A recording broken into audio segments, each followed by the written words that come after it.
Hello people, and welcome back to the channel. If this is your first time on the channel, a special welcome to you. I ask that you check out the rest of my videos. If you like what you see, give them a thumbs up, leave a comment, but more than anything, I'm asking that you subscribe to the channel. Today I'm going to be talking about dunce Jamaicans, illiteracy in Jamaica or illiteracy among Jamaicans. And I want my viewers and my subscribers to at least take this subject serious and not in a joking criticism. I mean, when I was a child, you know, I'm talking about like 9-10 years old, and I was a straight A student, so some of the kids in my class, along with myself, would find the incapability of other children comprehending to be funny. But obviously, as you outgrew your childish years and you become an adult, you realize how critical education is, how powerful knowledge is, and how important education is overall.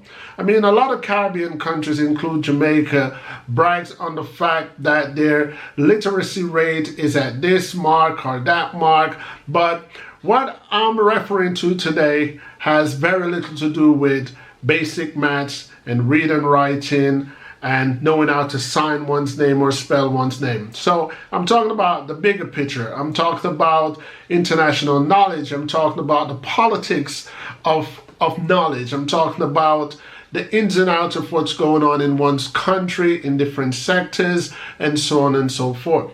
What actually inspired this vlog was a comment which I believe a viewer or a subscriber made on my last video. My last video was about querying about whether or not the Jamaican government is trying to sell the Jamaican people's data.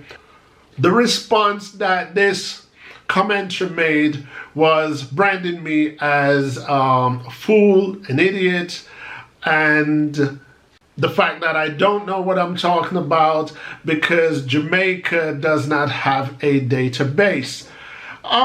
I don't really take those offensive words too personal. You know, when you put yourself out on YouTube, you put yourself out to be criticized from head down to how you pronounce word, to how you look and so on. And you have to respect people's opinion, especially if you have an opinion to share. So the opinion did not bother me as much as the individual's ignorance awoken a memory of mine, which I'm going to share with you guys, and then we'll get back to this person's comment. So to add some light air onto this video, let me start off by a story that I was once told in Jamaica. I'm not 100% sure if this story was facts or fictional, but the story will be funny to you, but at the same time it will resonate with a lot of Jamaicans to know that this is likely to have possible happened. So the story goes like this. There was a wealthy Kingstonian family that hired a Jamaican helper, a female from the country who was illiterate and obviously uneducated and unable to find any other job than cleaning and making house. So this maid was actually a live-in maid that stays with the family, take care of the house, the 2 children, and so on and so forth. After a month had passed, the missus of the house approached the maid and says to the maid, "Sharon, I've noticed that over the month that you've been here, you've cleaned everything to our satisfactory and you've cleaned all the rooms to our satisfactory, but it is very evident that you have not cleaned the computer. Why is that?" And Sharon turns to the missus of the house and says, "Well, ma'am, I definitely, deliberately did not clean the computer because I was told that these things carry viruses." So in Sharon's brain, you can see the logic as to why she did not touch the computer. She was afraid that she would actually transmit some form of infection from the computer. And this is exactly what I mean about illiteracy in Jamaica. It's not about reading and writing. It's also about knowing facts from fiction, knowing the do's and the don'ts, and knowing the what is that surround us. So now that I've got that little joke out the way, which I found funny the first time I heard it, hope it made you guys giggle as well, let me get on to a more serious experience that I had that reflect on the illiteracy in Jamaica.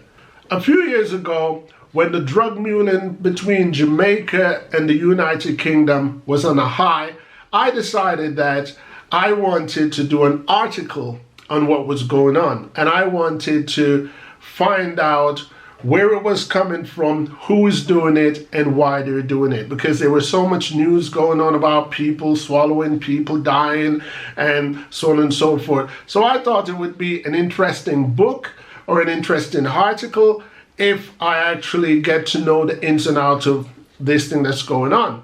So in my research of doing so, I was actually introduced to a person who admitted that he had actually been a mule to the UK.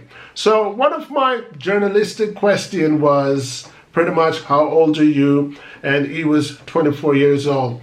And I asked him if he had went to school, how educated. I was trying to balance how educated he was. If I remember correctly, he did not exceed grade 6 in school. So the farthest he went in school was about grade 6. And the most important question of all that I asked him was if he knew the dangers of the substance that he was swallowing and if he knew how potent it was and the risk that he was taking. After he explained the risk and his semi-knowledge of knowing it, I asked the most important question of all: do you get paid for this? And he was like, yes, I get paid for it. So I was like, how much money do you actually get paid?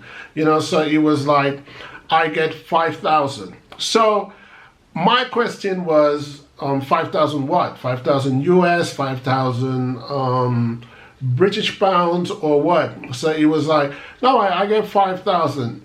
So I realized that we were having a problem in the interview as to establishing the money. So I said, have you got paid already? You know, so he says, yes, they paid me 2,500 in Jamaican, and then when I go to England, they'll give me another 2,500. So I says, is this in Jamaican currency or is it in British currency?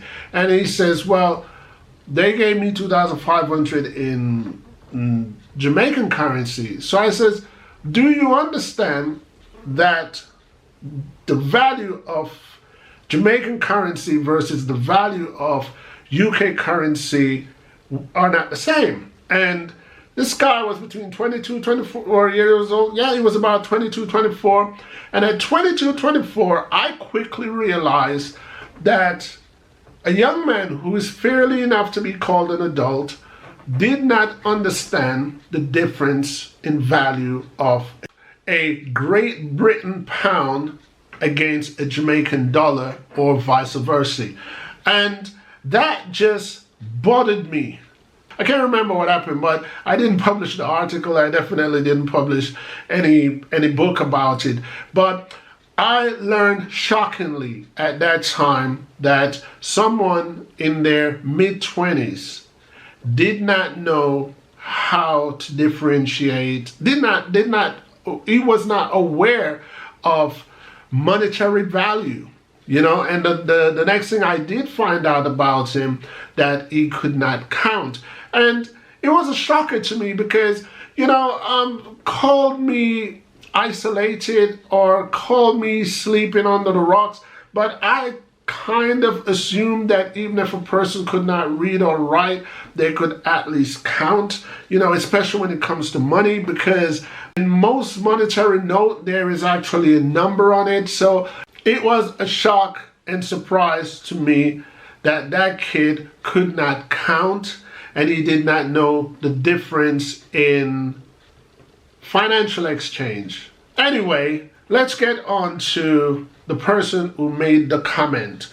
Now that I've given you that experience that I've had, now you'll understand why the comment actually inspired me to do this video, because after assessing the comment that Jamaica did not have a database, I remembered that experience, and I remembered that level of illiteracy that I once encountered, and I realized that the person that was objecting to me, and her argument was that Jamaica does not have a database, she was actually meaning that the term data relates only to the gigabytes that your telephone, your mobile phone provider allow you each month. That was that individual's only concept of a database. So I didn't find it funny. I actually found it concerning that so many years later, Jamaicans are still locked in a box. Not all Jamaicans. I'm a Jamaican and I'm not locked in a box, but you know what I mean.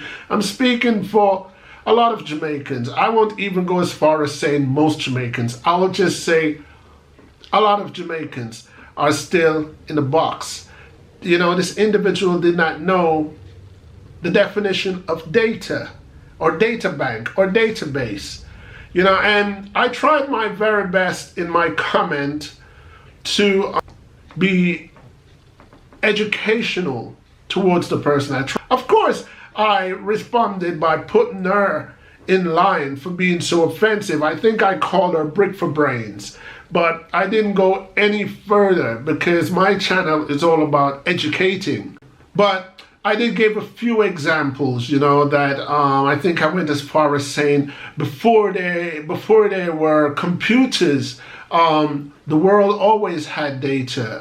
You know, people my age is quite familiar with how the libraries used to catalog books, you know, and cataloging is data, you know. Keeping a file of any sort is a database, is a data bank. So I was a bit concerned and hoping that this individual does not represent a wider scope of Jamaicans. You know, when I was a child, the Jamaican government had Jamal in place. I think Jamal meant Jamaica's adult learning. I'm not sure if that's what it meant, but I think that's what it meant, Jamaica adult learning. And I believe it was the People's National Party that put Jamal in place. So adults or people who exceeded school attending years, you know, primary school, all age school, they had a second chance to learning. And I'm saying now, with all seriousness, the Jamaicans out there that only understand words and don't understand what's written or lack a certain level of comprehension, don't be shy to re-attend school. It's never too late to learn something. Don't be shy to re-educate yourself. I understand the culture of Jamaica. I am a Jamaican. I've lived in Jamaica, and I know that there are some Jamaicans that can read and can write, and they don't use it to help others. They use it to abuse others. I understand that if you're a straight A student and you attended school and you gain all the education that you should have, hey, you deserve your bragging rights and you deserve to walk around it like a champ.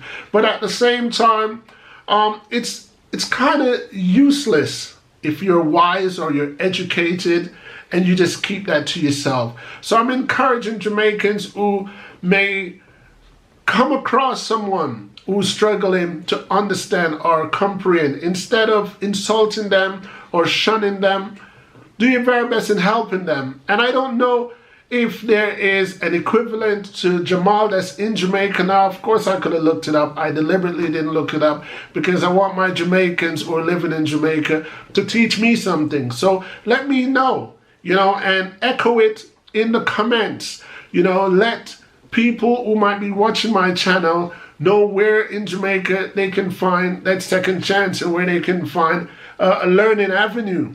I'm concerned and I'm trying to help. I want to help because education is knowledge and knowledge is power. I understand that too much knowledge could make a person sad. You know, to know the truth about everything is not the greatest thing. They have an old saying, if all truth should be known, there would be no peace. So I'm not saying go out there and learn everything. I'm just saying get enough. Be substantially educated. Be submissive to new information and be assertive with it, because knowledge is power. And I don't know, I've never been in a state of ignorance, but I also think sometimes ignorance can be bliss, but at the same time, ignorance probably could be a very painful state to be in, especially in this day and age when there is so much information being flown around on the internet. Anyway, people, that's pretty much my message today. Let me know what you guys think. Drop your knowledge, drop your info in the comment section. Don't be afraid to comment. A thumbs up, a thumbs down, I welcome all of them. An agreement or a disagreement, I still welcome it, because at the end of the day, and always on my channel, each one teach one. So until next time, people, peace.